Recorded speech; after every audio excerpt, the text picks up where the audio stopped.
Hi, welcome to day 9 of the 12 days of Christmas. Great to have you on board. Today I wanted to talk about making changes and sticking to them. Yeah, if you've implemented the one change that you identified from the ideal average Christmas, you're implementing that, you've made the change. Stick to your guns. Yeah, in regards to the going back to the default of what you've always done, and it potentially it's the expectations of others at the expense of your own happiness or peace. If you are being true and authentic and respectful to yourself and others in the process, then make the change and stick to it. Say for example, if you've got children, if we're to say to our son or our daughter, whatever you do, you've always got to do what's right for you.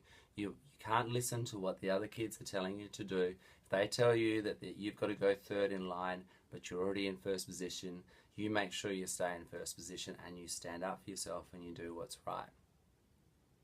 Now that's fine, that's very cliche. And that's what a lot of us, a lot of parents, a lot of us would do is be giving words of what is right for them. However, if on the flip side you are always or frequently accommodating others. Others are saying, well, this is what I want from you, and you're accommodating, then what you're doing is actually role modeling that you don't put yourself first. Yeah, and I'm not saying it has to happen all the time, but if you're accommodating all the time, then you're saying make sure you stay first, but you're actually in life you're role modeling that, well, sometimes you put yourself back a third, or actually a lot of times you put yourself back a third.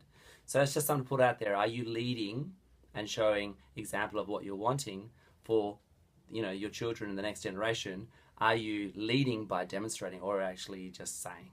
Yeah, I think there's a real big difference, and this is a real great time to actually role model that making changes and sticking to it and being true to what's good for you and the family is so important. So anyway, that's that one I want to leave there. I trust this has been helpful. This is Wayne. I look forward to having you on board for the next video. This is Wayne from Wakewood Coaching. Cheers.